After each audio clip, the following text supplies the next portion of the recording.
ॐ अज्ञानतिमिरान्धस्य ज्ञानाञ्जनशलाकया चक्षुरुन्मिलितं येन तस्मै श्रीगुरुवे नमः। श्रीचैतन्यमनोभीष्टं स्थापितं येन भूतले स्वयं रूप कदा मह्यं ददाति स्वपदान्तिकं। वन्देऽहं श्रीगुरुः श्रीयुतापदकमलं श्रीगुरून् वैष्णवांश्च श्रीरूपं सागरजातं सहगणा रघुनाथान्वितं तं सजीवं साद्वैतं सावधूतं परिजनसहितं कृष्णचैतन्यदेवं श्रीराधा कृष्णपादान् सहगणललिता श्रीविशाखान्वितांश्च नमः। ॐ विष्णुपादाय कृष्णप्रेष्ठाय भूतले श्रीमते भक्तिवेदान्त स्वामिनेति नामिने नमस्ते सारस्वती देवे गौरवाणी प्रचारिणे निर्विशेष शून्यवादी पाश्चात्य देशतारिणे नमो महावदन्याय कृष्ण प्रेम प्रदायते कृष्णाय कृष्ण चैतन्य नामने गौरत्वसे नमः। हे कृष्णा करुणा सिंधु दीनबंधु जगतपते गोपेशा गोपिका कांता राधा कांता नमोस्तुते। तप्त कांचन गौरांगी राधे वृंदावनेश्वरी वृषभानुसुते देवी प्रणमामि हरिप्रिये। वाञ्छाकल्पतरुभ्यश्च कृपा सिन्धुभ्य एव च पतितानां पावनेभ्यो वैष्णवेभ्यो नमो नमः। जय श्री कृष्ण चैतन्य प्रभो नित्यानंद श्री अद्वैत गदाधर श्रीवासादि गौर भक्तवृंद। हरे कृष्णा कृष्णा कृष्णा हरे हरे हरे राम राम राम हरे हरे। मूकं करोति वाचालं पंगुं लंघायते गिरिं यत्कृपातमहं वन्दे श्रीगुरुदीनतारिणं श्रीपरमानन्दमाधवं श्रीचैतन्यमीश्वरम्।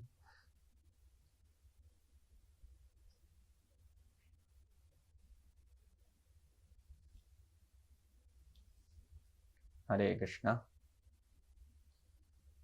हरे कृष्णा।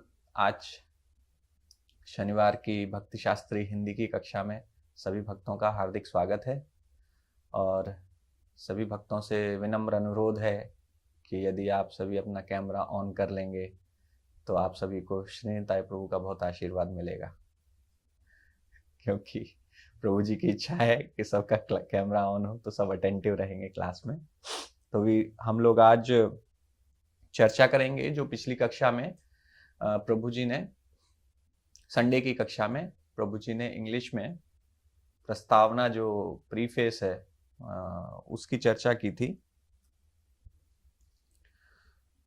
तो भक्ति शास्त्री का प्रारंभ हम कर रहे हैं उपदेशामृत के साथ। उपदेशामृत जिसको इंग्लिश में प्रभुपाद ने नेक्टर ऑफ इंस्ट्रक्शन के रूप में उन्होंने अनुवाद किया है। उपदेशामृत रूप गोस्वामी के द्वारा लिखी गई पुस्तक है और रूप गोस्वामी की महत्ता भी आज की कक्षा में हम समझेंगे। क्यों रूप गोस्वामी के द्वारा लिखे गए शास्त्र भक्ति की प्रगति के लिए बहुत आवश्यक है वो भी हम समझेंगे। और क्यों हमारा जो आंदोलन है जो श्रील प्रभुपाद ने संपूर्ण विश्व में स्थापित किया, क्यों ये आंदोलन रूप गोस्वामी की शिक्षाओं पर आधारित है। तो प्रभुपाद कहते हैं कि हम लोग एक्चुअली रूपानुगा हैं, हम लोग रूप गोस्वामी के अनुगामी हैं, उनके बताए निर्देशों के अनुसार चलने का हम प्रयास कर रहे हैं भक्ति में। क्योंकि रूप गोस्वामी ने हमारे लिए भक्ति में प्रगति का मार्ग प्रशस्त किया है। इस प्रकार से उन्होंने बहुत सारे निर्देशों को देकर, उन्होंने जिस प्रकार से उपदेशामृत में निर्देश दिए हैं कि भक्ति की प्रगति के लिए क्या आवश्यक है, क्या क्या करना है और क्या क्या अनावश्यक है, क्या भक्ति को हानि पहुंचाता है, तो ये सभी विषय वस्तुएं रूप गोस्वामी ने अपनी पुस्तकों में स्पर्श की हैं। तो ये बहुत आवश्यक है हमको जानना। तो जैसे कि भक्ति रसामृत सिंधु है, भक्ति रसामृत सिंधु में रूप गोस्वामी ने अनेक भक्ति के अनेक पक्षों की चर्चा की है। भक्त, और जैसे उसमें आपको शुद्ध भक्ति के बारे में पता चलेगा, उसमें आपको भगवान की कलाओं के बारे में पता चलेगा, और बहुत सारे गूढ़ विषय, बहुत सारे ऐसे विषय भी हैं जो अत्यंत कॉन्फिडेंशियल हैं, बहुत ही गुप्त हैं, हर किसी को जो नहीं बताए जा सकते। लेकिन उपदेशामृत ऐसी पुस्तक है जो कि रूप गोस्वामी ने लिखी है ताकि हम आसानी से एक एक भक्ति के चरण पे आगे बढ़ सके। तो रूप गोस्वामी हमारे इसीलिए प्रमुख आचार्य हैं। तो क्योंकि रूप गोस्वामी कहाँ हैं अभी? रूप गोस्वामी हैं आध्यात्मिक संसार में। तो यदि आपका उद्देश्य ये है, जैसे हमसे पूछा जाता है कि what is the goal of life, जीवन का लक्ष्य क्या है, तो प्रत्येक इस्कॉन का जो अनुयायी है तुरंत बोलता है going back to Godhead, भगवान के धाम में वापस जाना है, भगवान के धाम में वापस जाना है। तो भगवान के धाम में वापस जाने के लिए ऐसे नारा लगा के चले जाएंगे क्या? भगवान के धाम में वापस जाने के लिए जैसे गो कोरोना गो, जब कोरोना आया था तो एक किसी नेताजी ने कहीं पे लोगों को नारे लगवाए थे, गो कोरोना गो, गो कोरोना गो, कोरोना भारत छोड़ो। तो कोरोना भारत छोड़ो बोलने से कोरोना भारत तो नहीं छोड़ देगा। तो हम इसी प्रकार से बोलने से go back, we have to go back to Godhead, भगवान के धाम जाना है, नारे लगाने से नहीं जा पाएंगे। हमें उसके लिए प्रयास करना होगा, देखना पड़ेगा कि हम प्रैक्टिकली क्या कर सकते हैं। तो रूप गोस्वामी ने अपनी यही पुस्तक में प्रैक्टिकल एप्लीकेशन समझाया है। एंड बिकॉज रूप गोस्वामी कहाँ है? रूप गोस्वामी है स्पिरिचुअल वर्ल्ड में। तो अगर आपको जाना है स्पिरिचुअल वर्ल्ड तो रूप गोस्वामी को फॉलो करना है। कहां से चल के गए हैं रूप गोस्वामी इस आध्यात्मिक संसार में? तो जब भक्ति सिद्धांत सरस्वती ठाकुर इस संसार से अपनी लीला समाप्त कर रहे थे और वापस भगवत धाम जा रहे थे, तब उन्होंने अपने शिष्यों को बुलाया और उनसे कहा कि आप उन्होंने अंत काले च मामेव स्मरण मुक्त्वा कलेवरम, भगवान गीता में कहते हैं कि अंत काल में मेरा स्मरण करना चाहिए, राइट? भगवान का स्मरण करके हम आसानी से भगवत धाम चले जाएंगे। भगवान ने कहा है कि अंते नारायण स्मृति, अंत में नारायण की स्मृति होनी चाहिए। लेकिन भक्ति सिद्धांत सरस्वती ठाकुर ने, तो भक्ति सिद्धांत सरस्वती ठाकुर कह सकते थे चलो अब कुछ नारायण कुछ भगवान के कीर्तन करो, लेकिन भक्ति सिद्धांत सरस्वती ठाकुर ने सरप्राइजिंगली ये कहा कि रूप गोस्वामी का जो एक भजन है वो भजन गाइए। तो वो आपने अगर पिछली क्लास की तो प्रभु जी ने गाया भी था, हम आज अभी नहीं गाएंगे क्योंकि क्लास आज काफी लंबी है। तो आप अलग से वो भजन जरूर पढ़ लीजिएगा, श्री रूप मंजरी पदा, श्री रूप मंजरी पदा, सेई मोरा संपदा, सेई मोर भजन पूजन, सेई मोरा प्राण धन, सेई मोरा आभरण, सेई मोरा जीवनेर जीवन। बहुत सिंपल भजन है, सरल है, आसानी से आप समझ सकते हैं, राइट? सेई मोरा रस निधि, सेई मोरा वांछा सिद्धि। वांछा मतलब इच्छाएं, मेरी सभी इच्छाओं की सिद्धि किससे होगी? रूप गोस्वामी से होगी, वही रस की निधि है। सेई मोरा वेदेर धर्म, मेरे जो वेदों में जो धर्म की चर्चा हुई है सब वही है। सेई व्रत, सेई तप, सेई मोरा मंत्र जप, तो वही व्रत है, वही तप है और मेरा मंत्र जप भी वही है। सेई मोरा धर्म कर्म, मेरे they are the purpose of all my religious activities, धर्म कर्म। अनुकूल हबे विधि से पदे होइबे सिद्धि, निरखिबो ए दोई नयने, से रूप माधुरी राशि, प्राण कुवलय शशि, प्रफुल्लित हवे निशि दिने। अनुकूल हबे विल बिकम फेवरेबल, तो हमारी जो भक्ति है बहुत फेवरेबल हो जाएगी ये रूप गोस्वामी के चरणों में आश्रय लेने से। उनके चरणों में जैसे से पदे, by power of his feet, ठीक है? निरखिबो, निरखिबो मीन्स आई विल सी, ईदुई नयने, विद दीज टू आईज, से रूप माधुरी राशि, बाय द यहां से करते हैं, by the power of those lotus feet my activities will become favourable to devotion, I achieve spiritual, मेरे को मुझे आध्यात्मिक सिद्धि प्राप्त होगी, और मैं अपनी दोनों आंखों से देख पाऊंगा, both day and night the flood of exquisite beauty of Shri Rupa Manjari's divine lotus feet. तो रूप गोस्वामी क्या है?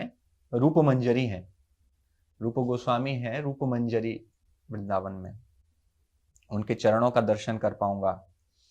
तुवा अदर्शन आही गरले जारलो देही, चिरोदिना तापित जीवन, हाहा रूप कोरोदया देहो मोर पद छाया, नरोत्तम लोइनु शरण। तो नरोत्तम दास इस प्रकार से शरण ले रहे हैं, गरले जारलो देही, हे रूप मंजरी, आपसे जो मेरा विरह है, उस विरह के नाग के विष ने क्या किया है, मुझे बहुत कमजोर कर दिया है, और मेरा जो जीवन है वो हमेशा इसी से पीड़ित है। तो आप मेरे पर कृपा कीजिए और अपने चरणों का आश्रय दीजिए। नरोत्तम दास ठाकुर आपके चरणों का आश्रय ले रहे हैं। और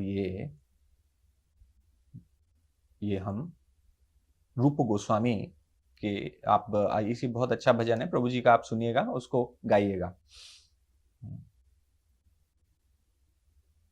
कृष्णदास कवराज गोस्वामी कहते हैं कि मैं रूप गोस्वामी का ही फॉलोअर हूं। तो जब पद्म पुराण में मां पार्वती पूछती हैं भगवान शंकर से कि कौन सी आराधना है जो सबसे उत्तम है, तो भगवान शिव क्या कहते हैं, आराधना नाम सर्वेशाम विष्णुराराधना परम, तस्मात् परतरम देवी तदीया नाम समर्शनम। तो सभी आराधनाओं में विष्णु की आराधना परम है, और उससे भी परतरम, उससे भी ऊपर क्या है, तदीया नाम समर्शनम, जो भगवान के भक्त हैं उनकी आराधना उससे भी ऊपर है। तो ये हमारी परंपरा का जो सार तत्व है वो ये है कि भगवान से भी ऊपर आराधना हम उनके शुद्ध भक्तों की करते हैं, जिस प्रकार से हम रूप गोस्वामी की आराधना कर रहे हैं। तो ये जो पुस्तक है रूप गोस्वामी ने लिखी है, तो रूप गोस्वामी वास्तव में इनका ऐसा नहीं है कि गुणगान केवल आज कर रहे हैं, रूप गोस्वामी का गुणगान हमेशा से भक्तों ने किया है। तो मध्य लीला, चैतन्य चरितामृत मध्य लीला 19.1, इसको हम एक बार दोहराएंगे, आप में से कोई एक रिपीट कर सकते हैं। वृंदावनीयम रसकेली वार्ताम,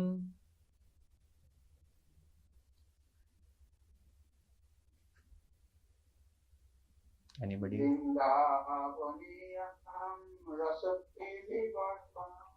कालेन लुप्तां निज शक्तिमुत्कः,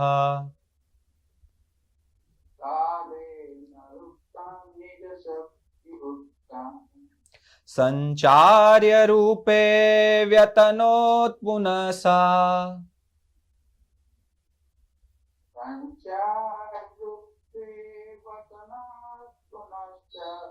प्रभुर्विधौ प्रागिव लोक सृष्टिम्।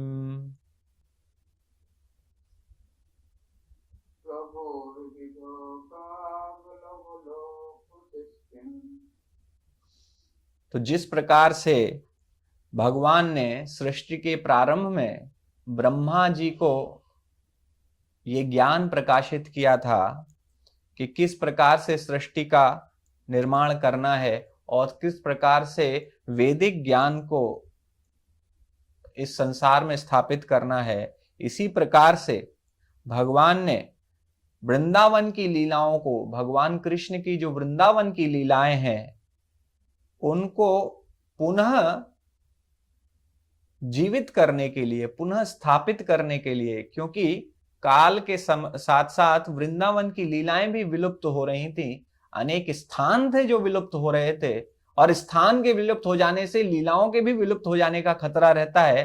तो भगवान ने स्वयं चैतन्य महाप्रभु ने आकर श्री रूप गोस्वामी के माध्यम से भगवान की वृंदावन की लीलाओं को पुनः उन्होंने जागृत किया, पुनः विश्व के सामने प्रकाशित किया है। इसी के लिए उन्होंने रूप गोस्वामी के हृदय में ये आध्यात्मिक शक्ति उनके हृदय में स्थापित की। इस आध्यात्मिक शक्ति के द्वारा ही रूप गोस्वामी भगवान कृष्ण की वृंदावन की गतिविधियों को, जो कि विलुप्त हो रही थी, उनको फिर से स्थापित किया और उन्होंने संपूर्ण संसार में कृष्ण भक्ति की स्थापना की। 19 चैतन्य चरितामृत के मध्य लीला का 19.121, इसको भी देव दोहराएंगे। प्रिया स्वरूपे दयिता स्वरूपे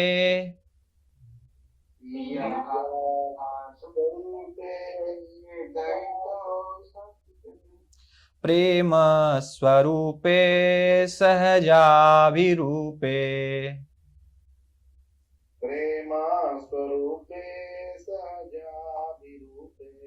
निजानुरूपे प्रभुरेक रूपे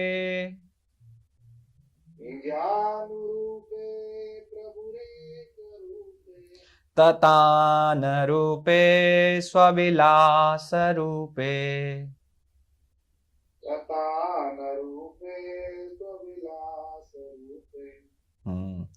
तो ये बहुत ही सुंदर श्लोक है। जो रूप गोस्वामी हैं, कौन है? प्रिय स्वरूपे, जिनके बहुत प्रिय मित्र हैं स्वरूप दामोदर। और दयिता स्वरूपे, वो चैतन्य महाप्रभु के परछाई है, उनका प्रतिबिंब है, परछाई नहीं, उनका प्रतिबिंब है, रेप्लिका है। और प्रेम स्वरूपे, और भगवान के प्रेम को उन्होंने प्राप्त किया है। सहजा, और इसके साथ साथ being the embodiment of Chaitanya Mahaprabhu's ecstatic love, भगवान का जो प्रेम है उसके अवतार हैं। और रूप गोस्वामी सहज रूप से भी बहुत सुंदर हैं, नेचुरली सहज अभिरूपे, सहज रूप से भी देखने में बहुत सुंदर है। निजानुरूपे, चैतन्य महाप्रभु के अनुरूप है। अनुरूप का अर्थ है उनके इंस्ट्रक्शंस को फॉलो करने वाले हैं। जो चैतन्य महाप्रभु ने सिद्धांतों को संसार में स्थापित करने के लिए जो आए थे, उसको वो पूरे संसार को प्रचार कर रहे हैं। प्रभुर एक रूपे, और जो भगवान कृष्ण की लीलाओं को सारे संसार को देने के लिए सक्षम है। ततानुरूपे स्वविलास, चैतन्य महाप्रभु ने उनके द्वारा रूप गोस्वामी को उन्होंने अपनी कृपा प्रदान की है, ताकि वो जो लिटरेचर्स हैं, जो दिव्य शास्त्र हैं, उनको लिखकर सारे संसार को दे सकें। तो ये भगवान ने उन्हें प्रदान किया। रघुनाथ दास गोस्वामी अपने मुक्त चरित में रूप गोस्वामी की कृपा की आराधना कर रहे हैं। आददान स्तृणम दंतैर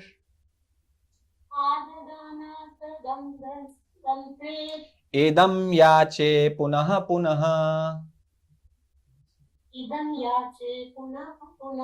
श्रीमद् रूप पदाम्भोज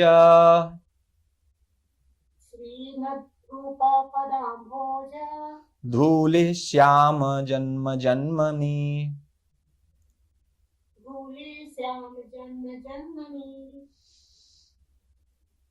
तो मैं अपने दांतों के बीच में एक तिनका रखकर, दांतों के बीच में तिनका रखना विनम्रता का सर्वोच्च प्रकार माना जाता है। सर्वोच्च जो प्रदर्शन है विनम्रता का, ये है कि जब आप अपने दांतों के बीच में तिनका रखकर इतने विनम्र बनकर, तो मैं अपने दांतों के बीच में एक तिनका रखकर मैं बार बार उनके चरणों में, किसके चरणों में? रूप गोस्वामी के चरणों में गिरकर प्रार्थना कर रहा हूं। मैं ये प्रार्थना कर रहा हूं कि मैं उनके चरणों की धूल के, आई बिकम द डस्ट, उनकी चरणों की धूल बन जाऊं, बर्थ आफ्टर बर्थ, जन्म जन्मनी, जन्म जन्मनी, अनेक जन्मों तक मैं उनके चरणों की धूल। तो ये प्रार्थना है हमारे आचार्यों की, रघुनाथ दास गोस्वामी की प्रार्थना है ये। तो ये हमारी प्रार्थना होनी चाहिए। अगर हम नेक्टर ऑफ इंस्ट्रक्शन पढ़ रहे हैं तो हमें इसको अपने हृदय में स्थापित करना है कि मुझे उनके चरणों में, तभी हम भक्ति शास्त्री करने के लिए आपको क्या लगेगी, कृपा लगेगी। तो कृपा के लिए ये मंत्र है। तो भक्ति शास्त्री जो ये नेक्टर ऑफ इंस्ट्रक्शन है, इसको श्री रूप गोस्वामी ने स्थापित किया है किसके रूप में, एक उपदेश के रूप में। और उपदेश में उन्होंने क्या बताया है कि किस प्रकार से आप प्रगति कर सकते हैं अपनी भक्ति में। तो भक्तों के 3 स्तर बताए गए हैं, कनिष्ठ अधिकारी, मध्यम अधिकारी और उत्तम अधिकारी। और कनिष्ठ अधिकारी से उत्तम अधिकारी तक का जो मार्ग है, कनिष्ठ अधिकारी होते हैं जो प्रारंभ करते हैं अपनी भक्ति, और भक्ति के प्रारंभ में कनिष्ठ अधिकारी के अनेक लक्षण बताए गए हैं कि कनिष्ठ अधिकारी क्या करता है। वो मंदिर जाता है, मंदिर में भगवान को प्रणाम करता है, भगवान को सर्वस्व मानता है, उसकी श्रद्धा बहुत सीमित होती है, उसकी श्रद्धा होती है भगवान तक, कि भगवान ही सब कुछ है। तो वो कनिष्ठ अधिकारी है। तो वो भगवान को तो बहुत मानता है, लेकिन उसके अलावा जो हम कह रहे थे तदीया नाम समर्चनम, वो नहीं जानता है वो, कि भगवान के भक्तों की भी उतनी ही, उससे ज्यादा आराधना करनी है। तो ये कनिष्ठ अधिकारी है। मध्यम अधिकारी होते हैं जो भक्तों की महिमा समझते हैं और साथ साथ वो प्रचार कार्य भी करते हैं। मध्यम अधिकारी प्रचार कार्य करते हैं, लोगों को बताते हैं भक्ति के मार्ग पर चलने का रास्ता। मध्यम अधिकारी की श्रद्धा और दृढ़ होती है। मध्यम अधिकारी भेद करता है कि कौन डिवोटी है, कौन डिवोटी नहीं है, क्योंकि उसको प्रचार करना है।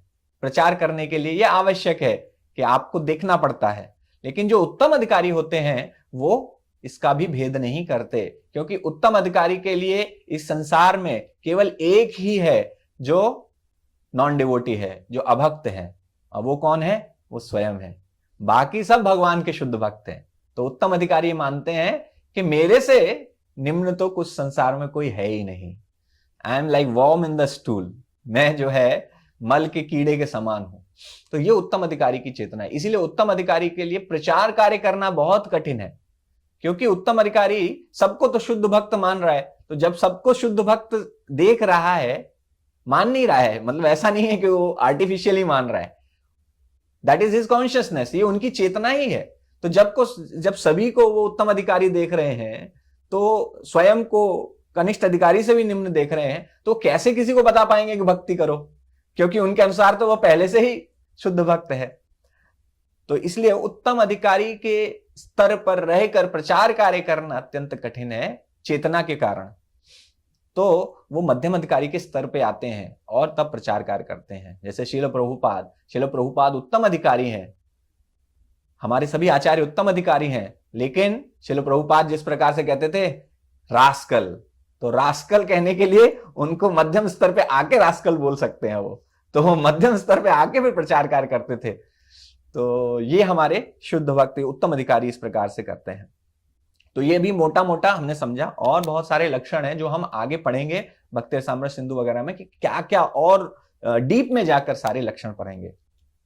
तो वास्तव में जो उपदेशामृत पुस्तक है वो कनिष्ठ से उत्तम की यात्रा है, कनिष्ठ अधिकारी से उत्तम अधिकारी की यात्रा है, कि किस प्रकार से आप क्या नियमों को पालन करके, क्या ना करके, इस प्रकार से कैसे आप आगे बढ़ सकते हैं।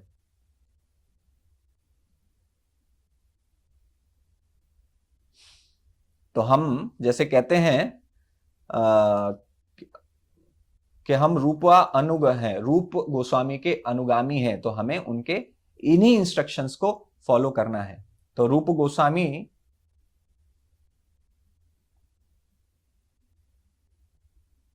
रूप गोस्वामी ने इसमें 11 श्लोक दिए हैं।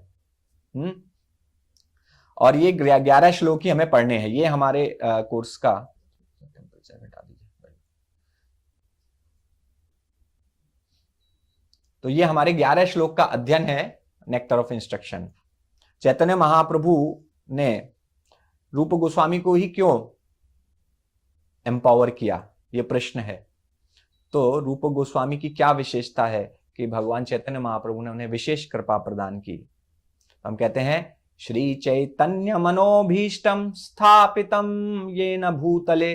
सो श्री चैतन्य मनोभीष्टम, चैतन्य महाप्रभु के मन की जो अभिष्ट है, अभिष्ट मतलब इच्छा है, और अभिष्ट का मतलब है जो गूढ़, जो गुप्त इच्छा है, वो इच्छा को जानने वाले रूप गोस्वामी हैं। और उस इच्छा को न केवल जानते हैं, वो इस इच्छा को स्थापितम येन भूतले, इस पूरे संसार को उन्होंने प्रदान किया है। तो रूप गोस्वामी भगवान चैतन्य महाप्रभु के हृदय को जानते हैं, उनके हृदय में छिपे हुए गूढ़ भावों को जानते हैं, उन गूढ़ भावों को जो लेकर आए हैं उसका प्रचार जो करना है, इस इच्छा को भी वो जानते हैं। तो क्या गूढ़ भाव है? गूढ़ भाव है भगवान की वृंदावन लीला, गोपियों के साथ जो उन्होंने लीलाएं की हैं, जो सबसे मोस्ट कॉन्फिडेंशियल है, जिसको समझना किसी भी अपूर्ण जीवात्मा के लिए असंभव है, उन सभी को समझने का रास्ता तैयार करने के लिए रूप गोस्वामी को उन्होंने शक्ति प्रदत्त की है, ताकि रूप गोस्वामी समझा सकें कि भगवान की लीलाएं क्या हैं। तो भगवान चैतन्य महाप्रभु जब वृंदावन से जगन्नाथपुरी गए रथ यात्रा अटेंड करने के लिए, तो उस रथ यात्रा के बीच में अचानक जब सभी भक्त कीर्तन कर रहे थे, चैतन्य महाप्रभु नृत्य कर रहे थे, नृत्य करते करते रुक गए और चैतन्य महाप्रभु एक गाना गाने लगे। और ये जो गाना था वो सुनने में किसी बॉलीवुड के सॉन्ग जैसा लग रहा था। तो वहां पे खड़े हुए जो लोग थे वो समझ नहीं पाए, भक्त भी अचंभित रह गए कि क्या भाव है। चैतन्य महाप्रभु, भक्त तो नहीं सोचेंगे कि भगवान ये कैसा गाना गा रहे हैं, अचानक से कीर्तन करते करते बॉलीवुड का गाना गाने लगे। तो भक्त तो समझ गए कि कुछ भाव है, कुछ गूढ़ भाव है, लेकिन वो उसको बता नहीं पाए कि क्या है। तो अगले दिन तो चैतन्य महाप्रभु का जो सॉन्ग था, it was something like this कि मैं वही लड़की हूं, मैं वही लड़की हूं, तुम वही लड़के हो, चलो फिर से हम बाग में जाते हैं, फिर से आनंद बनाते हैं, समथिंग लाइक दिस। तो ये कोई समझ नहीं पाया ये क्या है। अगले दिन जब चैतन्य महाप्रभु रूप गोस्वामी की कुटिया में गए, तो वहां पर उन्होंने देखा कि रूप गोस्वामी की कुटिया के जो कुटिया जो होती है, अगर आपने देखी होगी, उसमें जैसे अपना कुटीर है तो वहां पर छत इस प्रकार से तिकोने टाइप में बनी होती है, पिरामिड टाइप में, और वो घास फूस की छत, तो उसमें एक पाम लीफ लगी हुई है, एक पत्ता लगा हुआ है पाम का, उसमें कुछ लिखा हुआ है। तो चैतन्य महाप्रभु ने उठा के देखा, तो चैतन्य महाप्रभु ने देखा कि कल जो उन्होंने गाया था वो लिखी हुई थी, वो श्लोक लिखा हुआ था, और इसके साथ साथ उसका एक्सप्लेनेशन देते हुए, उसका तात्पर्य देते हुए एक और श्लोक लिखा था रूप गोस्वामी ने। और स्वरूप दामोदर गोस्वामी भी वहीं थे। उन्होंने तुरंत ही वो पत्ता ले लिया चैतन्य महाप्रभु से और वो भी पढ़ने लगे, लेकिन उन्होंने दिया नहीं चैतन्य महाप्रभु को। चैतन्य महाप्रभु, क्योंकि उन्हें पता था कि अगर चैतन्य महाप्रभु को दिया तो वो अपने हृदय के भाव को किसी को बताना नहीं चाहते हैं, वो नहीं देंगे, उसको फाड़ देंगे। तो स्वरूप दामोदर गोस्वामी ने उसको रख लिया और चैतन्य महाप्रभु अचंभित रह गए। उन्होंने पूछा स्वरूप दामोदर गोस्वामी से, ये मेरे हृदय का जो भाव है ये रूप कैसे समझता है, इसको कैसे पता चल जाता है कि मैं क्या सोच रहा हूं, मैं क्या विचार कर रहा हूं, किस भाव में हूं, किस आनंद में हूं। तो स्वरूप दामोदर गोस्वामी ने कहा कि ऐसा तभी संभव है जब आपने उनको स्वयं ये शक्ति प्रदान की है, आपने उन पर कृपा की है, आपकी कृपा के कारण ही वो आपके हृदय को समझ रहे हैं। ये स्वरूप दामोदर गोस्वामी ने बोला। तो श्री चैतन्य मनोभीष्टम, चैतन्य महाप्रभु के मन के अभीष्ट को जानने वाले हैं रूप गोस्वामी। तो वहीं पर चैतन्य महाप्रभु ने उनको बताया कि जब मैं पहली बार मिला था रूप और सनातन से, और तभी उनके विनम्रता को देखकर उन्होंने मेरे हृदय को जीत लिया था। उन्होंने कहा था चैतन्य महाप्रभु ने कि आपकी जो विनम्रता है वो मेरे हृदय को it is breaking my heart, मेरा दिल टूट रहा है देख के कि कोई इतना विनम्र कैसे हो सकता है, आप इतने विनम्र कैसे हैं। तो ये चैतन्य महाप्रभु उनको पूछ रहे थे। ये जो पास टाइम है ये आप चैतन्य चरितामृत में पढ़ सकते हैं।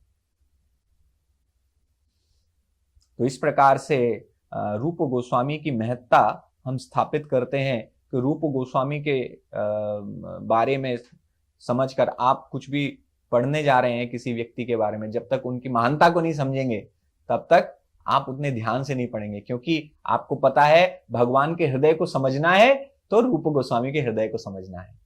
अगर रूप गोस्वामी के हृदय को समझ गए तो मतलब भगवान के हृदय को समझ गए, क्योंकि उनके हृदय में जो इच्छा है वो भगवान की इच्छा है।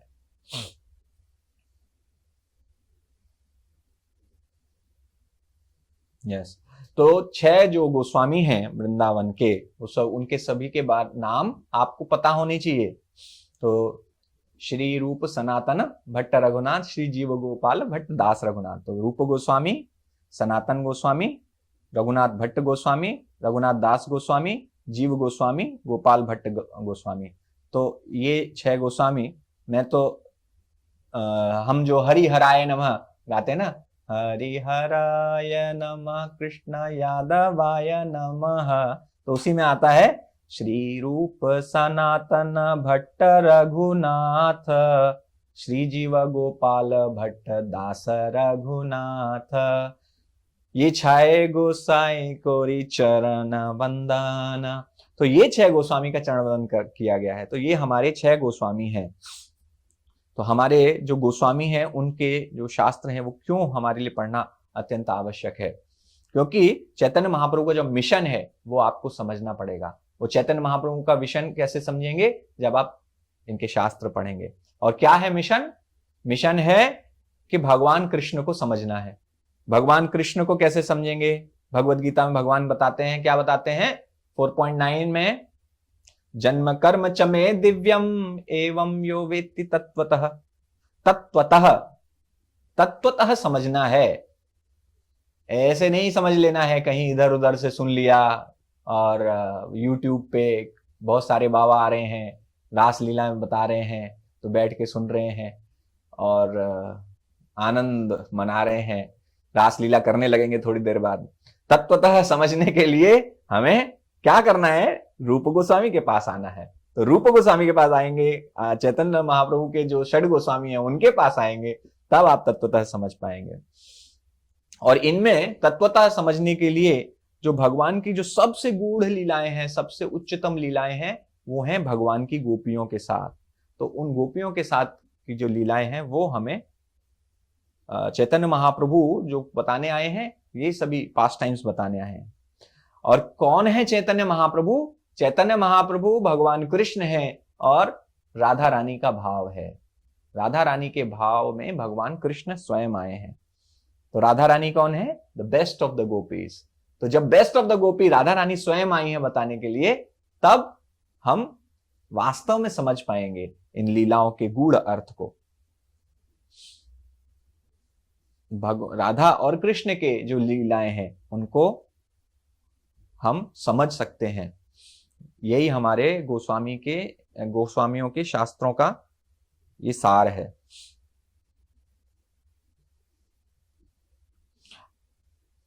तो जो हमारी पुस्तक है,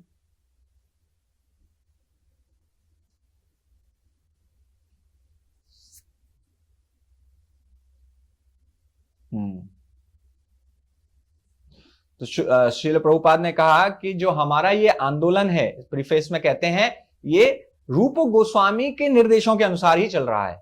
ये हमारा आंदोलन कैसे चल रहा है। हरे कृष्ण आंदोलन जो स्थापित हुआ है वो रूप गोस्वामी के निर्देशों के आधार पर ही चलाया जा रहा है। तो ये अगर हम नहीं समझेंगे, क्यों पढ़ना है, इतना क्यों पढ़ना है, पढ़ने की क्या आवश्यकता है। तो यदि आप, क्योंकि अब सब यहां बैठे हैं तो अथा तो ब्रह्म जिज्ञासा करके ही आए हैं यहाँ पे, सबके मन में कहीं ना कहीं, जितने भी कितने कितने भक्त हैं यहाँ भी, कितने हैं, हाँ, तो 25 भक्त जो यहाँ बैठे हैं, सबके मन में इच्छा है कि कैसे मैं समझूं कि भगवान कौन है, भगवान के साथ मेरा क्या संबंध है। तो ये ब्रह्म जिज्ञासा क्यों आई, क्योंकि आप मनुष्य रूप में पैदा हुए, और मनुष्य रूप में पैदा हुए तो आप सोच पाए, क्योंकि आपके अंदर ये बुद्धि है, उन्नत बुद्धि है। कोई बकरी, गाय, ये सब लोग नहीं सोच पाएंगे कि हमें अथातो ब्रह्म जिज्ञासा, क्या they can only make sound, I don't know what they are thinking, but ब्रह्म जिज्ञासा तो नहीं कर पाएंगे। तो लेकिन ये बुद्धि का जो उपयोग है, इसीलिए मनुष्य करता है। अगर आप आध्यात्मिक उन्नति के लिए अपनी बुद्धि का उपयोग नहीं करेंगे तो आप भौतिक प्रगति के लिए अपनी बुद्धि का उपयोग करेंगे, इंद्रिय तृप्ति के लिए अपनी बुद्धि का उपयोग करेंगे। क्योंकि ये गोस्वामी की लिटरेचर पढ़ने में, शास्त्रों को पढ़ने में बहुत बुद्धि लगानी पड़ेगी। बिना बुद्धि लगाए अब एग्जाम होगा, असेसमेंट होगा, टेस्ट होगा, ये सब होंगे, बीच में एक दो कुछ श्लोक भी कभी याद करने हैं, तो बुद्धि बहुत लगानी पड़ेगी। तो जो बुद्धि है, जहां आप लगाते हैं उसी दिशा में वो प्रगति करती है। तो यदि भौतिक संसाधनों के केवल उपभोग कैसे करना है, किस प्रकार से इंद्रिय तृप्ति करनी इस संसार में, अगर इसी में केवल बुद्धि लगाएंगे तो हमारी बुद्धि उसी हिसाब से ट्रेन हो जाएगी। जैसे श्रीताय प्रभु एक बार एक ट्रेन में यात्रा कर रहे थे और वहां भक्तों के साथ कुछ चर्चा कर रहे थे, तो कुछ प्रवचन दे रहे थे, कुछ बोल रहे थे। वहां एक वृद्ध व्यक्ति बैठे थे और वृद्ध व्यक्ति बैठ के सुन रहे थे, तो बड़े प्रभावित हुए, सभी लोग बड़े प्रभावित हुए। ये वृद्ध व्यक्ति बहुत ज्यादा प्रभावित हुए और ये प्रभु जी से बोले कि स्वामी जी, आप थोड़ा सा जो हमें अपना लिंक वगैरह दीजिए, कहां मैं आपको सुन सकता हूं। प्रभु जी ने कहा कि आप YouTube पर सुन सकते हैं मुझे, YouTube पे मेरा चैनल है, ऐसे है, कर दीजिए। तो उन्होंने कहा देखिए मैं तो बहुत वृद्ध हूँ, 70-80 साल के हैं, मैं तो चलाना इतना समझता नहीं हूँ, कैसे मिलेगा, आप ही जो है मेरे मोबाइल पे अपना सब्सक्राइब करवा दीजिए। तो प्रभु जी ने जैसे ही उनका मोबाइल लिया, तो मोबाइल में जब आप YouTube में जैसे ही आप खोलते हैं तो जो चीज आप देखते हैं YouTube आपको उसी प्रकार से सारे कंटेंट दिखाता है। वो समझ जाता है कि आपकी मनोभीष्टम क्या है ना। रूप गोस्वामी की श्री चैतन्य मनोभीष्टम है, YouTube को आपका मनोभीष्टम पता रहता है, तो वो वही कंटेंट, अभी तो और टाइम के हिसाब से कंटेंट आता है। आप सुबह, जैसे सुबह में श्रील प्रभुपाद का लेक्चर सुनता हूं, जब बाथरूम वगैरह में होता हूं, तो वो सुबह के समय सबसे टॉप में प्रभुपाद का लेक्चर दिखाता है। और दोपहर शाम के समय बच्चे हम लोग ये गौर आरती लगाते हैं, तो शाम के समय सबसे टॉप में गौर आरती दिखाएगा। तो वो टाइम के हिसाब से आप कितने बजे आप किस मूड में होते हैं, आपके मनोभिष्टम उस समय क्या होता है, YouTube उसी प्रकार से आपको पूरा लिटरेचर प्रदान करता है। तो ये तो प्रभु जी ने जब उनका देखा तो प्रभु जी देख के अवाक रह गए कि ये वृद्ध व्यक्ति हाथ पैर चल नहीं रहे हैं और कितनी गंदगी देख रहा है, क्योंकि जो ऊपर जो सजेशन आ रहे थे उसे देख के। तो प्रभु जी ने जल्दी से अपना नाम डाल के चैनल निकाल के दे दिया उनको। बट ये पॉइंट ये है कि आप जिस मार्ग पर अपनी बुद्धि ले जाएंगे उस मार्ग में प्रगति करेंगे। अपनी बुद्धि लगाएंगे, IIT में टॉप करना है तो आप उसी IIT की पढ़ाई करेंगे, उसी हिसाब से अपना बुद्धि पूरी यूज करेंगे, कैसे कोई थ्योरम सॉल्व करनी है आप वो सॉल्व करके और मेहनत करके आप IIT जा सकते हैं। वहीं कोई टेररिस्ट बन जाए और अपनी बुद्धि लगाए कि कैसे मानव बम बन के जाना है और खुद को उड़ा देना है, तो वो उसमें भी सफल हो जाएगा। छोटा सा बच्चा भी जानता है आज कि कैसे YouTube चलाना है, सब कुछ जानता है। तो इसलिए हमारी बुद्धि हमें सही मार्ग पर लगानी है, और वो बुद्धि इसीलिए पढ़ना आवश्यक है, इसीलिए गोस्वामी के शास्त्रों को पढ़ना आवश्यक है। अन्यथा हमारा मन हमें क्या पढ़वाएगा, हमें बाकी सारे जो गंदे गंदे लिटरेचर हैं वो पढ़वाएगा, गंदी चीजें दिखवाएगा, क्योंकि मन की यही प्रकृति है, यही स्वभाव है। अनेक अनेक जन्मों से तो यही किया हमने, और अभी इस जन्म में थोड़ा प्रयास शुरू किया है, तो इसलिए हमें ये पढ़ना है। It's very important. Hanumat Preksha Swami Maharaj हैं, उन्होंने वे क्या करते हैं, अपने गले से इस उपदेशामृत पुस्तक को टांग के रखते हैं, और उन्होंने 150 से ज्यादा बार यह पुस्तक पढ़ी है, और कहते हैं यह पुस्तक ही मेरा जीवन है, क्योंकि ये जो पुस्तक है वो हमारे बुद्धि को शुद्ध करती है। भगवान भगवत गीता में कहते हैं कि काम 3 स्थान पर है, 3 स्थानों पर काम स्थित है, हमारे इंद्रियों में, मन में और बुद्धि में। तो बुद्धि भी काम के प्रभाव में है। इसलिए अगर बुद्धि को काम इच्छाओं की पूर्ति के लिए लगाया गया, तो बुद्धि आपको अच्छे अच्छे आइडिया दे सकती है कि किस प्रकार से अपनी इंद्रिय तृप्ति करनी है, तो बुद्धि उसमें उपयोग होगी। और क्योंकि ये काम से प्रभावित है इसलिए ऐसा कर रही है, लेकिन यही बुद्धि जब हम रूप गोस्वामी के शास्त्र पढ़ेंगे तो ये शुद्ध हो जाएगी, काम के प्रभाव से मुक्त हो जाएगी, और हमारा मन अपने आप ही भगवान की लीलाओं में लगने लगेगा, हमारा मन अपने आप ही कृष्ण चेतना में लगने लगेगा। तो this is the duty for our intelligence. जो बुक उपदेशामृत पुस्तक है वो हमारे बुद्धि के लिए विग्रह है, हमारी बुद्धि के विग्रह है, विग्रह की आराधना की जाती है। इसी प्रकार से इन पुस्तकों की हमें आराधना करनी है, यह हमारी पूजनीय है। तो क्योंकि देखिए बुद्धि बहुत ही शार्प होती है, सबकी बुद्धि है किसी न किसी रूप में। आप आराम से, जो भौतिक एनर्जी आपको जितने भी संसाधन प्रदान करती है, आपकी बुद्धि उसको ग्रैस्प कर लेती है तुरंत कि कैसे इसको उपयोग करना है। तुरंत ही आपके नई मशीन, वॉशिंग मशीन आती है, हमारे पिताजी के लिए हमने वॉशिंग मशीन खरीद के दी नई, तो उससे पहले उनके पास थी एक वॉशिंग मशीन जो टॉप लोडिंग थी, राइट, आप जानते हैं ना टॉप लोडिंग, ऊपर से कपड़े डालने पड़ते हैं। तो उसको चलाने की उनको आदत हो गई और अपना करते थे, उससे चलाते थे, लेकिन फिर वो खराब हो गई। तो मैंने कहा कि मैं नई मशीन, ऑटोमेटिक मशीन आपको दिलवाता हूँ। तो उन्होंने थोड़ा आनाकानी की, फिर मैंने, मम्मी ने कहा कि चुपके से तुम दिलवा दो, तो मैंने एक नई ऑटोमेटिक मशीन खरीद के दे दी। तो मेरे पिताजी ने जब पहली बार जब वो आए तो इतने सारे उसमें लाइट जल रही थी, कहाँ पे कुछ साइन बनाए, कहीं कुछ साइन, ऑल टच स्क्रीन था, सब था।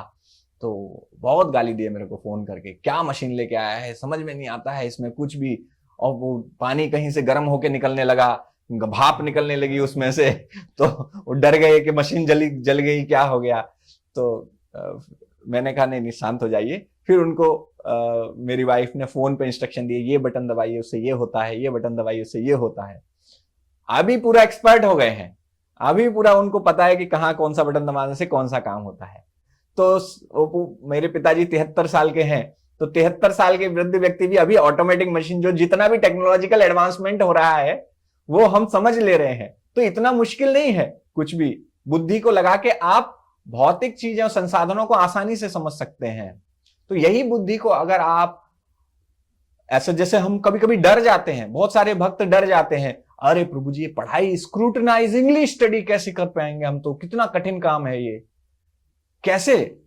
और सबसे बड़ा उदाहरण तो ये है कि जैसे जैसे एज बढ़ती है तो सभी लोगों का मैं देखता हूं कि एक बहुत बड़ा एक्सक्यूज रहता है, अब तो हमारी एज हो गई, अब तो आयु हो गई प्रभु जी, अब कहां उतना याददाश्त उतनी काम नहीं करती है, अब देखिए ये सब हमसे ना हो पाएगा। वो कुछ और ही बताइए, हमको सेवा दे दीजिए, सेवा कर देंगे। अब तो वृद्धावस्था है तो हाथ पैर भी नहीं हिलते हैं, तो थोड़ी देर में सेवा भी बंद हो जाएगी, तो अब केवल नाम जप ही करेंगे। तो नाम जप करेंगे, सततम कीर्तन, तो पूरे दिन नाम जप करते रहेंगे, 16 माला पूरे दिन में बांट के करेंगे। तो अगर यही करते रहेंगे, थोड़े दिनों में देखेंगे कि यूट्यूब पे चल रहा है, इंस्टाग्राम चल रहा है, फेसबुक, उसमें पूरी बुद्धि लग जाएगी। तो यानी वो नहीं, उसमें ये कोई एक्सक्यूज नहीं देता कि प्रभु जी अब तो हम बुढ़े हो गए हैं, कहां समझ पाएंगे सब, लेकिन यूट्यूब फेसबुक सबको समझ में आ जाता है। तो अगर उसी बुद्धि को आप उपदेशामृत पढ़ने के लिए लगाएंगे तो आप कर लेंगे। Age is not that barrier. जो सारा बैरियर है, जो सारी अवरोध है, वो हमारे मन के अंदर है। आप अभी भी कर सकते हैं ये। राधे श्याम प्रभु ने अभी, जो Radhe Shyam Prabhu one of the senior most disciples of his holiness Radhanath Swami Maharaj, और उन्होंने अभी 2 साल जाकर उन्होंने भक्ति वेदांत विद्यापीठ में उन्होंने कोर्स किया।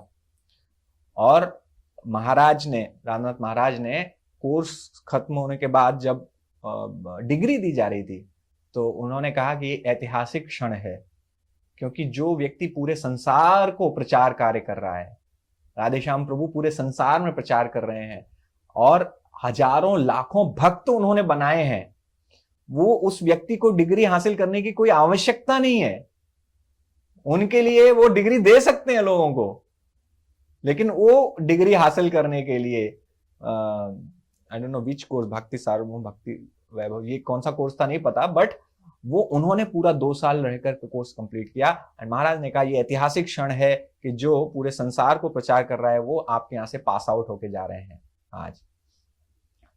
तो अगर राधेश्याम प्रभु इस उम्र में भी, उनकी उम्र भी 50-55 के आसपास उनकी उम्र होगी, तो राधेश्याम प्रभु इतने बिजी होते हुए भी वो समय निकाल के भक्ति शास्त्री कर सकते हैं, तो हम लोग क्यों नहीं कर सकते हैं। हमें डरना नहीं चाहिए। जिनके मन में भी भय आ रहा है, आप सोचिए आप फिर से बच्चे बन गए हैं। बचपन में जिस प्रकार से हम पढ़ाई करते थे वैसे ही पढ़ाई करेंगे, मजा आएगा, बहुत आनंद आएगा, टेस्ट देने में मजा। इसमें कोई, देखिए आप भले ही कोई टॉपर होगा, कोई टॉपर नहीं होगा, लेकिन गलती सब करते हैं। टॉपर भी पूरा 100% टॉपर तो नहीं होता है, तो कुछ ना कुछ गलती तो हो ही जाती है। तो गलतियों से डरने की जरूरत नहीं है, उनसे सीखने की जरूरत है। हमारा क्या है, उम्र के साथ साथ अहंकार बढ़ गया है कि अगर मैं नहीं कर पाया तो क्या भक्त क्या सोचेंगे, कैसे होगा।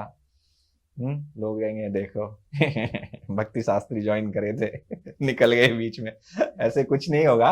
अगर सब लोग साथ मिलके हाथ पकड़ के चलेंगे तो आसानी से भक्ति शास्त्री हो जाएगा, किसी को भय की आवश्यकता नहीं है। तो हमारी बुद्धि है, ये हमारी बुद्धि है, ठीक है। आपको कंट्रोल करना है, बिकॉज इंद्रियाणी प्राण्याहुर इंद्रियेभ्यो परम मना। और मन, ये जो इंद्रियों से ऊपर हमारा जो मन है, मन से भी ऊपर बुद्धि है, बुद्धि से भी ऊपर सूक्ष्म, जितना ऊपर जाएंगे उतना सूक्ष्म होता जाएगा। एंड बुद्धि से ऊपर अहंकार है, अहंकार से भी ऊपर आत्मा है, आत्मा सबसे सूक्ष्म है। आप वो आत्मा है, ये सब आपके कंट्रोल में है। तो आप अपनी बुद्धि जिस प्रकार से लगाएंगे, मेहनत करेंगे, होगा। It is under your control. तो लेट अस नॉट वरी, हमें इसकी चिंता नहीं करनी चाहिए। तो उपदेशामृत में इसका एक, कहां तक हो गया, यस,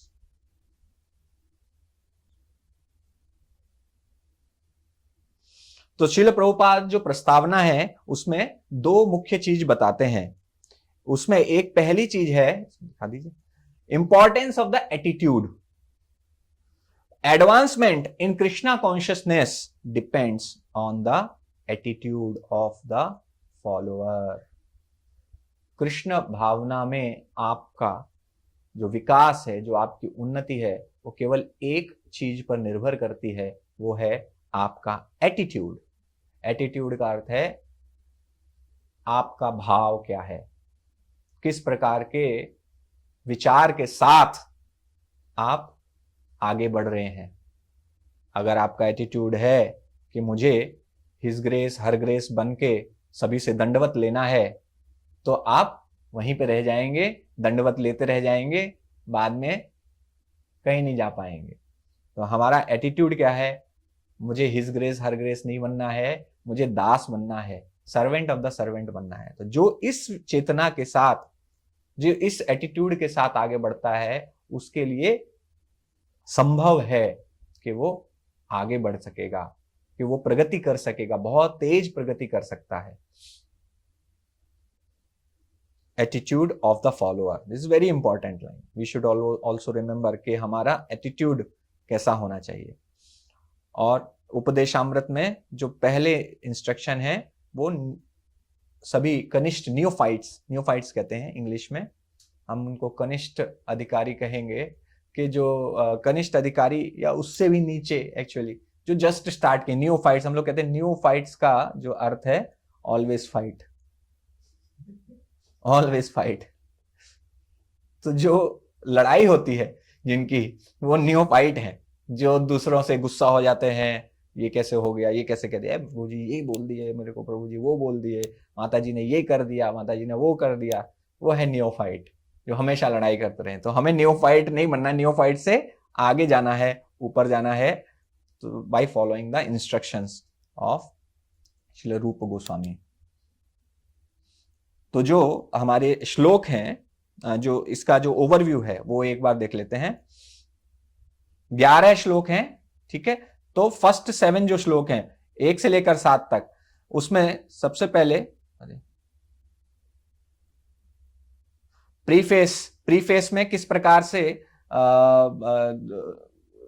6 गोस्वामी के वृंदावन से, जो वृंदावन के 6 गोस्वामी हैं, उनके निर्देशों का पालन करके हम ये समझेंगे कि कैसे हम अपने मन तथा इंद्रियों को कंट्रोल कर सकते हैं, नियंत्रित कर सकते हैं। तो जो जैसे हमने अभी समझा कि आपके जो मन और बुद्धि है वो आपके कंट्रोल में है, तो आपको ये रियलाइज करना है, डरने की आवश्यकता नहीं है। एंड उसके लिए इंस्ट्रक्शंस आपको यहां मिलेंगे, उपदेशामृत में मिलेंगे कि कैसे करना है, कैसे प्रगति करना है, कैसे अपने मन को, इंद्रियों को कैसे वश में करना है। इसके लिए डूज एंड डोंट्स यहां बताए गए हैं। तो ये स्टार्ट कहां से होता है?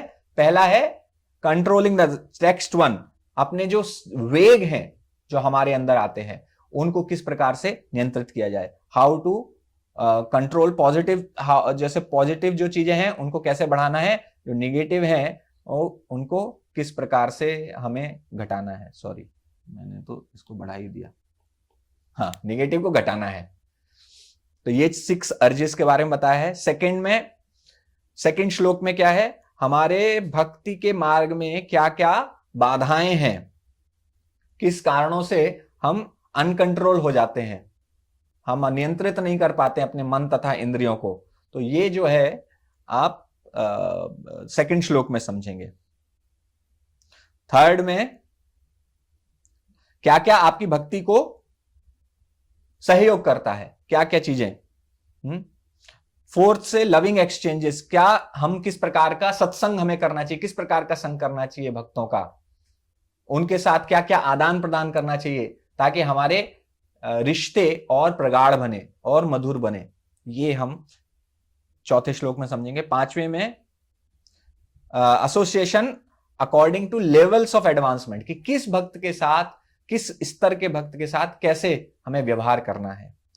छठा है कि प्योर डिवोटी जो भगवान के हैं उनके साथ कैसे व्यवहार करना है। और 7वां है कि भगवान की जो पवित्र नाम है उनको किस प्रकार से हमें जप करना है, कैसे उसकी महत्ता क्या है, ये सब बताएंगे। 8वें श्लोक से आपको रागानुगा भक्ति और साधना, रागानुगा भक्ति और वैदी भक्ति, इन दोनों के बारे में। राग अनुगा जो है, अभी हम जो कर रहे हैं वो कौन सी भक्ति कर रहे हैं, भाग क्यों जाता है, ये हम जो कर रहे हैं वैधी भक्ति कर रहे हैं। वैधी मतलब विधि के अनुसार भक्ति कर रहे हैं। तो हमारे गुरु ने विधि बताई है कि आपको क्या करना है, क्या नहीं करना है, तो ये वैधी भक्ति है। वैधी भक्ति में आपको बताया जाएगा कि 16 माला जाप करना है, तो आप बैठ के 16 माला जाप कर रहे हैं। आपको बोला जाएगा 4 नियम का पालन करना है, तो 4 नियम का पालन कर रहे हैं। तो ये वैधी भक्ति है। और वैधी भक्ति की स्टेज, अगली स्टेज है रागानुगा भक्ति। तो जो चीज आपको पहले बताई जा रही थी उसमें आपको बहुत कोशिश करनी पड़ रही थी। सुबह उठना है, क्लास के लिए आना है, चैंटिंग के लिए आना है। चैंटिंग के लिए आने के लिए बड़ी मेहनत लगती है, मन नहीं करता है और आपको लगता है अरे फिर से क्लास, कभी एक दिन तो छुट्टी दे दिया करे प्रभु जी, कभी छुट्टी ही नहीं देते हैं। तो ये मन कहता है मंगल आरती, फिर मंगल आरती क्यों जाना है, अरे आज थोड़ा सा रेस्ट नहीं कर सकता। तो ये जो है मन में विचार आते, तो ये क्यों आ रहे हैं, इसीलिए आपके लिए वैदिक भक्ति है, क्योंकि अभी भी मन और इंद्रिया तो कंट्रोल में नहीं, उसको कंट्रोल करने का प्रयास कर रहे हैं। तो अभी खुद को पुश करना पड़ता है, चलो चलो। और खुद नहीं पुश होते तो भक्त पुश करते, प्रभु जी आज आए नहीं आप क्लास में, क्या हो गया, ओह ठीक है प्रभु जी आज थोड़ा सा ये, प्रभु जी आज थोड़ा सर में दर्द हो रहा था। तो सर में दर्द नहीं था, वो सर जो है मन जो है अनियंत्रित हो रहा था, ये बोलना चाहिए आज प्रभु जी थोड़ा सा मन अनियंत्रित हो गया। हरिदास ठाकुर जब अपने 192 माला करते थे, 22 आवर्स अगर आप देखेंगे माला, और 2 घंटे में बाकी सारी क्रियाएं। तो जब वो वृद्धावस्था में अपनी 192 माला नहीं कर पा रहे, 3 लाख नाम जब नहीं कर पा रहे थे, तो चैतन्य महाप्रभु आए और उन्होंने पूछा, वो बहुत उनका तबीयत ठीक नहीं थी, तो चैतन्य महाप्रभु ने पूछा क्या हो गया, तो उन्होंने कहा कि मैं अपना जप कंप्लीट नहीं कर पा रहा हूं। तो चैतन्य महाप्रभु ने कहा अब आप वृद्धावस्था हो गई है, आपका शरीर अशक्त हो गया है, तो इसलिए आपको इतना करने की जरूरत नहीं। तो उन्होंने कहा मेरा जो है शरीर अशक्त नहीं हुआ है, मेरा मन बीमार है, मेरा शरीर नहीं बीमार है, मेरा मन बीमार है, इसलिए मैं नहीं कर पा रहा हूं। हरिदास ठाकुर बोल रहे हैं, कौन बोल रहा है, नामाचार्य बोल रहे हैं कि उनका मन बीमार है। उनका मन बीमार नहीं है, चैतन्य महाप्रभु तो यही तो वो दिखा रहे हैं कि उनका मन बीमार नहीं है, हमारा मन बीमार है। 16 माला नहीं कर पा रहे हैं, सुबह जल्दी नहीं उठ पा रहे हैं, मंगल आरती नहीं जा पा रहे हैं, तो ये हमारा मन बीमार है। तो हमारे लिए ये सब है, हरिदास ठाकुर के लिए नहीं है। इसीलिए हम लोगों को वैदिक भक्ति के लिए बहुत प्रयास करने पड़ते हैं, क्योंकि हम उस स्टेज में नहीं पहुंचे अभी। लेकिन जो रागानुगा भक्ति है, रागानुगा भक्ति क्या होती है, ये जो कार्य करने के लिए जो इंस्ट्रक्शन दिए हैं उसको आप अनुराग के साथ करते हैं, प्रेम के साथ करते हैं। रात को सोने से पहले आपके मन में विचार आएंगे, कल सुबह फिर मंगल आरती जाऊंगा, कितना आनंद आएगा, कल मंगल आरती में डांस करूंगा, कितना मजा आने वाला है, कल फिर से 16 माला करनी है, अरे हरि बोल। तो मन में जब ये विचार फूटे, मन में जब ये लड्डू फूटने लगे, तो समझे कि रागानुगा भक्ति आ गई है। तो लेकिन अगर ये सोचने लगे अब रागानुगा भक्ति आ गई है, तब भी रागानुगा भक्ति नहीं आई है। लेकिन जब अपने आप आने लगे तो आप नेचुरल हो जाएगा आपके लिए। तो ये रागानुगा साधना भक्ति के बारे में उन्होंने बताया है। तो फिलहाल हमारे लिए तो वैदिक साधना भक्ति ही है, लेकिन रागानुगा समझना जरूरी है कि कैसे होगा। फिर 9 to 11 जो है वो है भाव भक्ति और प्रेम भक्ति, के कैसे भगवान को प्रेम करना है, भगवान के लिए अश्रुधारा बहनी चाहिए, भगवान के लिए हमारे शरीर में पुलकित होना चाहिए, हमारा शरीर रोम रोम पुलकित होना चाहिए। जैसे चैतन्य महाप्रभु कहते हैं कि शिक्षाष्टकम में क्या, शून्यायते जगत सर्वम गोविंद विरहेन में, गोविंद के विरह में ये संपूर्ण संसार शून्य, एक बड़े शून्य के समान दिखाई देता है। नयनम गलद अश्रुधारया वदनम गदगदा रुद्धया गिरा पुलकैर निशितम वपो कदा तव नाम ग्रहणे भविष्यति।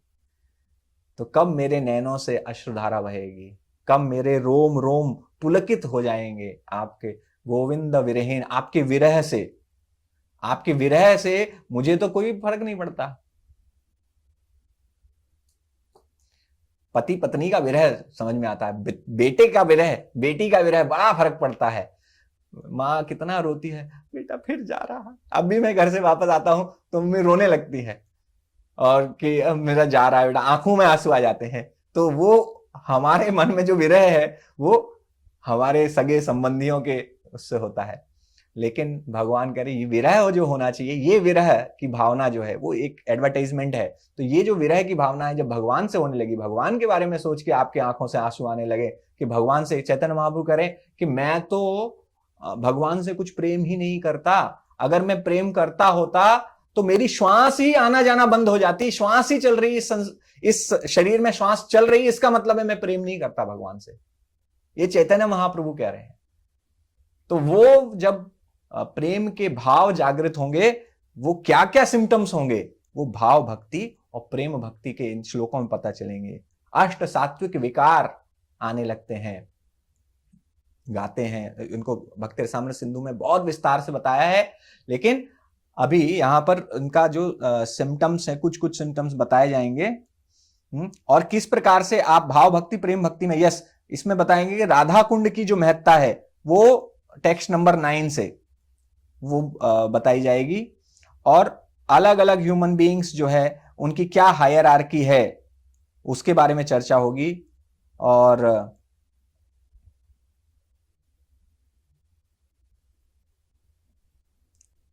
राधा कुंड की गुणानुवर्णन किया जाएगा।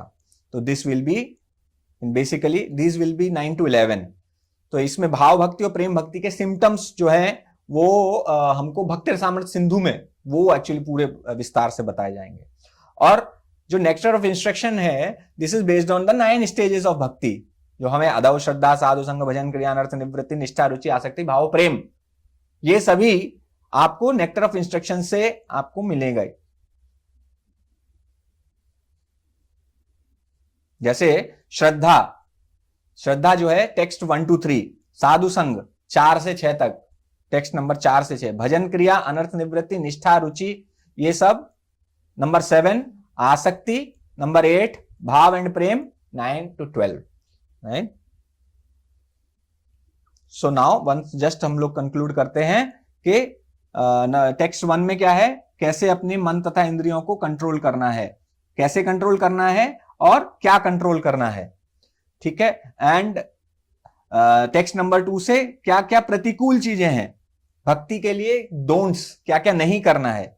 टेक्स्ट नंबर 3 से क्या क्या फेवरेबल है, अनुकूल है, कौन कौन सी अनुकूल चीजें आपको करनी है।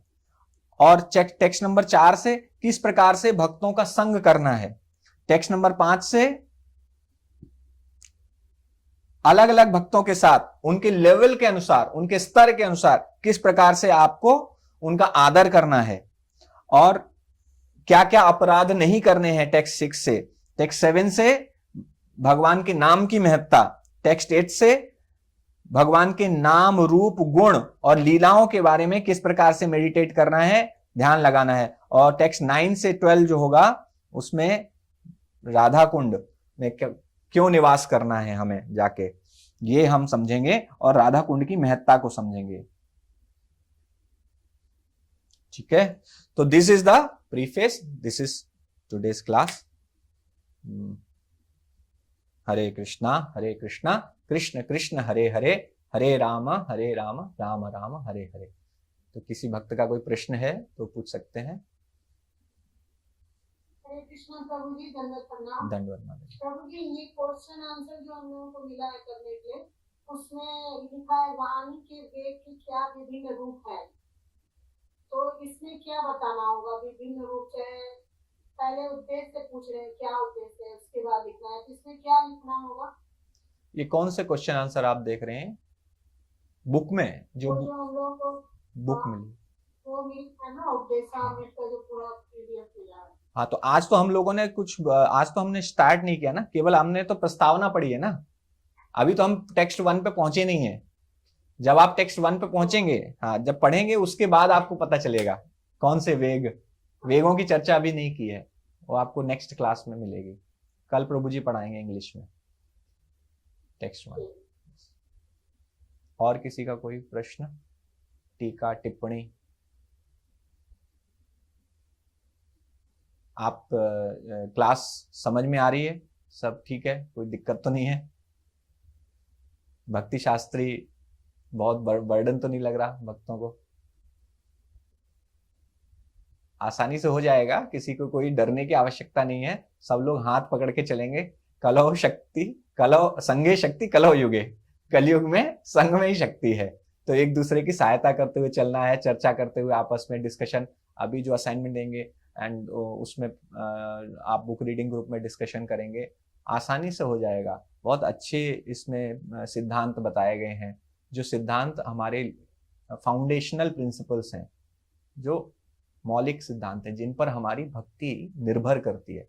अगर इन सिद्धांत, ये बेसिक्स हैं, फंडा बोलते हैं ना, शांतनु प्रभु हैं, फंडामेंटल, जो फंडामेंटल जिसके क्लियर होते हैं वही सबसे अच्छा वो कर पाता है, एग्जाम दे पाता है। तो ये फंडामेंटल अगर हमारे क्लियर हो गए, आपको पता चल जाएगा कि ये फंडामेंटल्स अगर हमारे क्लियर हैं तो कहां कौन सी जगह आप इधर उधर अगर जा रहे हैं कि गुस्से में इधर उधर चला जाता हूं, तो इधर उधर नहीं जाएंगे हम भक्ति में।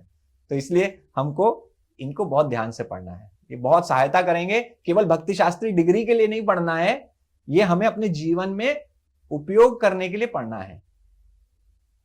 भक्ति शास्त्री तो इट इज जस्ट एक प्रचार कार्य करने के लिए आपको एक सर्टिफिकेट मिल जाएगा कि आप प्रचार कार्य कर सकते हैं, यू आर क्वालिफाइड। लेकिन इससे क्या होगा, आप जब अप्लाई करेंगे तो आप अपने जीवन में आमूल चूल परिवर्तन देखेंगे। आपको इसके नियमों को, सिद्धांतों को पालन करके भक्ति आसान हो जाएगी, बहुत सरल हृदय बन जाएगा। आपको पता है कि इन सब चीजों को करना है, इनको नहीं करना है, तो जैसे ही बुद्धि उधर जाएगी आपको तुरंत ही पता चल जाएगा बुद्धि अभी गड़बड़ हो रही है मेरी। तुरंत आप अपना, जैसे एयर ट्रैफिक कंट्रोलर जो होते हैं वो बताते रहते हैं, जब प्लेन अगर गलत डायरेक्शन, क्योंकि आकाश में जो है डायरेक्शन तो दिखाई नहीं देती, तो उनको हमेशा ग्राउंड से, एयर ट्रैफिक कंट्रोलर जो होते हैं उनके साथ कांटेक्ट रखना पड़ता है। तो अगर थोड़ा सा भी प्लेन इधर उधर जाता है तो नीचे से इंस्ट्रक्शन भी मिल जाता है कि नहीं नहीं, कोर्स करेक्शन करो, कोर्स मतलब अपना जो मार्ग है उसको ठीक करो, मार्ग ठीक करो। तो ये हमारे मार्ग ठीक करने का रास्ता है। हमारा कहीं इधर उधर बुद्धि जाएगी तो उपदेशामृत के उपदेश हमें अमृत की तरह, ये अमृत इसीलिए कहा गया है कि उपदेशों का अमृत है, ये हमें जीवित रखेगा भक्ति में और आगे बढ़ाएगा भक्ति में। अमृत क्या करता है, आपको अमर बना देता है। तो भक्ति में अमरता प्राप्त करने के लिए उपदेशामृत है।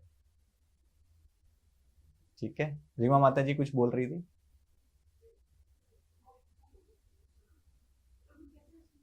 बहुत धीमे आवाज आ रही है आपकी।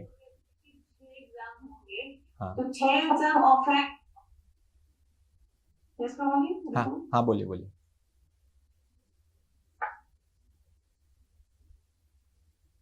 अब बोल रही प्रभु जी की, प्रभु जी बता रहे थे ना कि हम लोग भक्ति शास्त्री में 6 एग्जाम्स होंगे, तो 6 एग्जाम ऑफलाइन होगा क्या? नहीं, जो हमारे 6 एग्जाम होंगे उनके लिए कुछ अरेंजमेंट किया जाएगा।